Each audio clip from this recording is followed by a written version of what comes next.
Zdravo. A si lahko prosim predstaviš ime, priimek in poveš, zakaj si se včlanila v Mastercard športno akademijo? Pozdravljeni, sem Emra Kujović.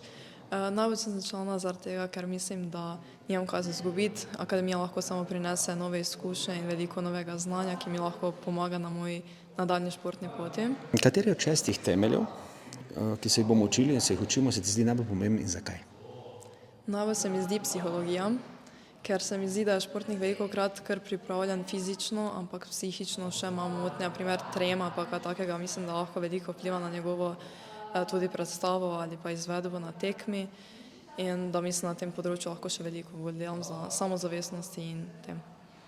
Kakšni so pa tvoji cilji v športu in pa v bistvu nasploh?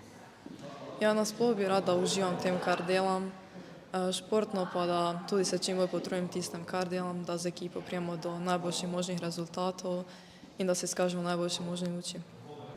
Mlada športnica si, a je bil kateri stavek ali znanje, ki ti je še dodatno pripomoglo kdaj na tvoji trenutni športni poti, se pravi kak quote, ne vem, kakršenkoli poseben drive, ki si ga kje videla, slišala, prebrala?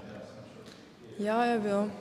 Velikokrat imam težave s porazi, da jih nevred sprejmem, ampak sem tudi prebrala, da ne moreš zmagovati, če se naučiš iz napak in porazov, tako da mi je to veliko pomenilo in mi je to kar najbolj dalo motivacijo za naprej. In kaj misliš o tem, da nekateri športniki dosežejo svoje zastavljene cilje in drugi pa ne? Zakaj misliš, da je temu tako?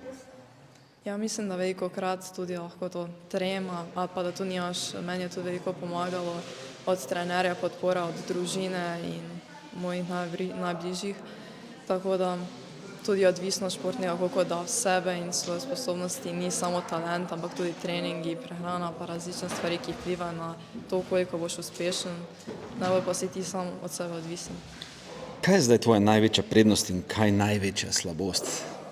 Ja, največja slabost to, da kar ne sprejmem porazov, mislim, tudi če mislim, da sem vse dala od sebe, da vseeno nekako ekipno, če izgubimo, da nekako prevzemem odgovornost in mislim, da sem največ doprinesla porazu, ampak sem se nekako tudi naučila obvladati to, da ni vedno samo od mene odvisno. Prednosti pa, da, ne vem, mislim, da sem vedno pripravljena pomagati ostalim, da sem vedno pripravljena narediti korak naprej, napredovati. Pri katerem temelju torej imaš največ prostora za napredek?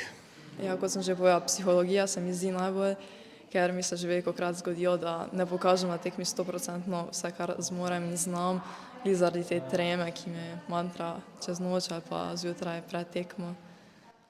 Odlično, hvala lepa za intervju.